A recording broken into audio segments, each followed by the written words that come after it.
صفوت وخالتها بيديها كل حاجه. لسه رايحه مصر وتجيب لي العرتان ومش عارف ايه، وهو ضربت كم طلقتين.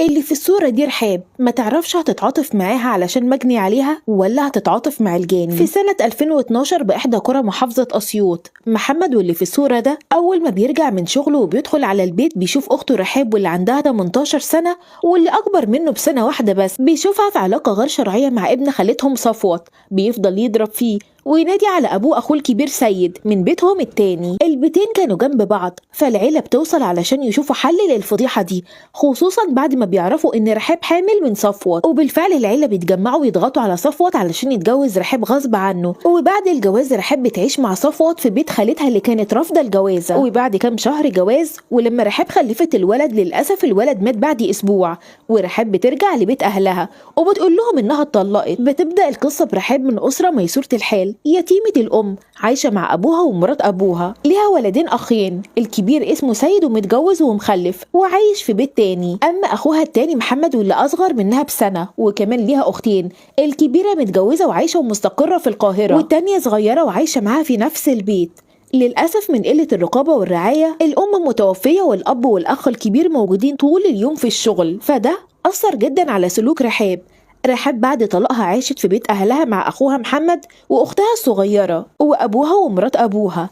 وقتها بدأت تعمل مشاكل مع مرات أبوها علشان تطفشها من البيت، علشان تقابل صفوت في البيت براحتها، لأن في الوقت ده رحاب ورغم طلاقها كانت لسه على علاقة غير شرعية بصفوت، لأنها بتحبه لكنها ما بتحبش إنها تتقيد بالزواج والمسؤولية. ده غير كمان إن ليها علاقات متعددة بأكتر من شاب، واستمرت في علاقتها الغير شرعية مع صفوت لأنه برضه كان زيها بيحب رحاب لكنه ما بحبش التقيد بالزواج والمسؤولية. في الوقت ده أبو رحاب لأنه كان بيشتغل في السقالة واللي هي أعمال البناء، فكان طول اليوم في الشغل، وأول لما بيرجع للبيت بيتعشى وينام على طول، وما كانش مهتم برحاب أصلا. حتى أخوها الكبير سيد كان مسافر طول الوقت في القاهرة بيشتغل وما كانش مهتم بسمعة أخته. أما الشخص الوحيد اللي كان بيعاني من رحاب هو أخوها محمد، اللي كانوا أهل البلد دايما بعايروه بأخته، لدرجة إنه ما بقاش قادر يبص في وش حد من أهل القرية، لا يحضر فرح ولا حتى يقدر يحضر عزا من نظرات الناس وكلامهم على أخته. محمد كان حاسس بالمسؤولية اتجاه إخواته البنات،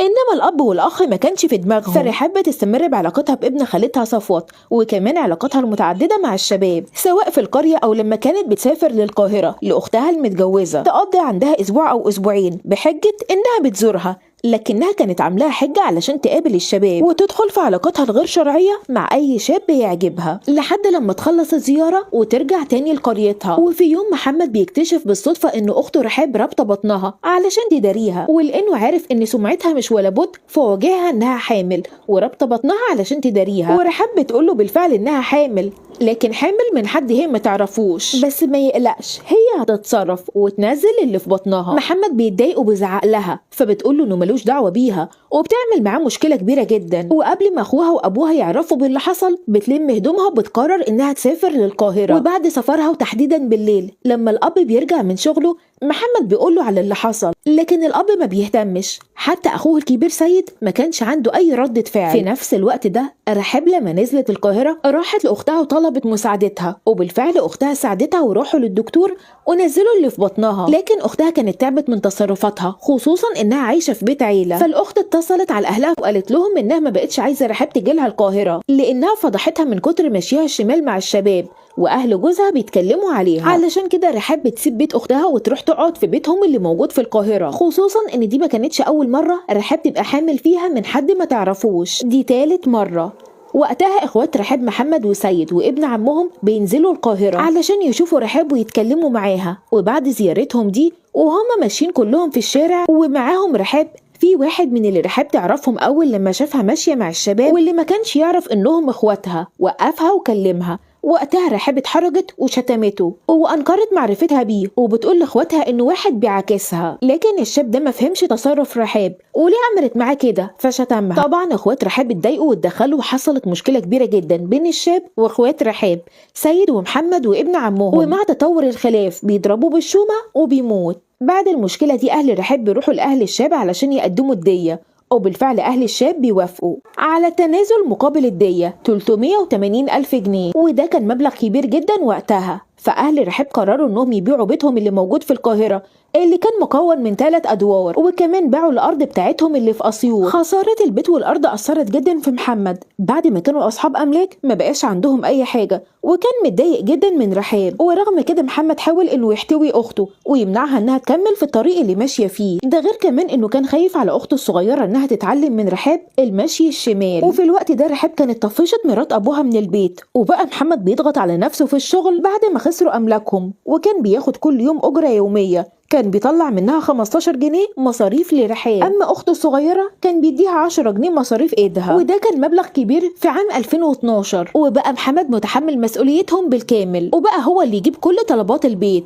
في الوقت ده كان منع رحاب من الخروج. محمد رغم صغر سنه لكنه كان حاسس بالمسؤوليه اتجاه اخواته البنات، انما الاب واخوه الكبير سيد ما كانش في دماغهم اي حاجه. بس للاسف رحاب ما عجبهاش الوضع ده، ورجعت تنزل وتخرج زي الاول وتسافر للقاهره وتمشي على هواها. فمحمد قرر انه يرمي طوبتها وما يفكرش فيها طالما بعيد عنه، لكنه بيتفاجئ ان اصحابه اللي في القاهره بيتصلوا عليه ويقولوا له انهم بيشوفوا رحاب ماشيه مع شباب، ولو مش مصدقهم ممكن يصوروها. وكملوا كلامهم بطريقه وقالوا له طالما اخته كده لسه ماشيه في السكه الشمال، كان ليه باعوا البيت والارض؟ وبسبب الكلام الكتير اللي زي ده محمد بقى بيحس بالقهر والانكسار، وبقى بيقفل تليفونه علشان محدش يتصل عليه. لحد رابع مرة رحاب حامل من علاقة غير شرعية، فبتنزل القرية. وقتها محمد بيشوفها رابطة بطنها فبيعرف انها حامل، ولما بيسألها حامل من مين بتقوله ما تعرفش. بس المرة دي محمد استخدم معاها القوة ومنعها من الخروج نهائي، وربط الباب بسلبة علشان رحاب ما تعرفش تخرج تاني. واللي ساعده في القرار ده هو ابوه واخوه الكبير سيد، لدرجة انهم بقوا بيعملوا نبطشيات عليها كل واحد بالدور لحد يوم الواقعة وقت صلاة الجمعة. الاب وسيد في شغلهم، اما محمد اول لما بيرجع من شغله بيلاقي اخته رحاب بتحضر شنطه كبيره وبتلبس علشان تخرج. محمد اول لما بيشوفها بيسالها رايحه فين، فبتقوله انها هتخرج وتسافر القاهره عند اختهم الكبيره. محمد بيزعق لها وبيقول لها اختهم مش عايزاها اصلا لانها فضحتها قدام جوزها واهله، وكفايه فضايح لحد كده، وان سمعتهم بقت في الارض بسببها وبسبب علاقاتها المتعدده مع الشباب، سواء مع ابن خالتهم صفوت او في القريه او حتى في القاهره، وانه ما بقاش قادر يبص في وش الناس بسببها ومنعها من الخروج. بس رحاب صممت على رأيها وكملت لبس وزقته. وقتها محمد بسرعة بيجيب الطبنجة الروسي اللي معاه واللي كانت معاه من زمان، بسبب انه كان بيطلع لشغله بدري جدا وبيبقى معاه لوازم الشغل من معدات زي الونش، فكان بياخد الطبنجة علشان لو حد قطع طريقه زي قطاع الطرق. في نفس الوقت ده رحاب بتقفل شنطة هدومها علشان تسافر، وبتاخد الشنطة ولسه بتخرج محمد جاب الطبنجة وضربها طلقتين في راسها وماتت. محمد في الوقت ده بيقرر انه يدفنها ويشدها في الحفرة اللي كانت موجودة في الحمام، واللي كانت محفورة من يومين علشان كانوا عايزين يركبوا ماسورة مية، وده المكان اللي السباك حدده. وبعد ما دفنها فيها ردم عليها اللي كان موجود وقت الجريمة أخته الصغيرة واللي شافت كل حاجة. محمد بعد لما خلص حضن أخته الصغيرة وعيط وقال لها إنه عايزها تكون كويسة وتتربى تربية محترمة وتمشي في طريق الصح مش زي طريق رحاب. أخت محمد ما كانتش زعلانة على رحاب لأنها كانت قاسية جدا معاها. في نفس الوقت ده صفوت كان مستني رحاب علشان يسافروا للقاهرة سوا زي ما كانوا متفقين، فكان واقف على بعد كام متر من البيت. فلما سمع صوت الطبنجة ورحاب ما خرجتش وقبلها كان شايف محمد داخل البيت، فحس ان في حاجه غلط، علشان كده نشر في البلد ان اهل رحاب موتوها. وبتوصل معلومه لرجال الامن اللي بيعملوا محضر بالكلام ده، وبياخدوا اذن من النيابه علشان يفتشوا البيت. وبتفتيش البيت بيلاقوا منطقه في البيت شكلها مردومه جديد، وبحفرها بيلاقوا ايد ادميه، فبيتم تكمله الحفر واستخراج الجثه. وقتها محمد بيعترف على الواقع بالكامل، وانه عمل كده بسبب علاقاتها المتعدده وحملها ل4 مرات من علاقات غير شرعيه. وبعد التحقيقات والمحاكمات ولان محمد كان تحت السن القانوني فبيتم الحكم عليه ب15 سنه سجن. والحقيقه ان كلهم غلطانين، الاب اللي اهمل في تربيه بنته، والبنت اللي محافظتش على نفسها، ومحمد اللي فكر انه لما عمل كده اتخلص من العار.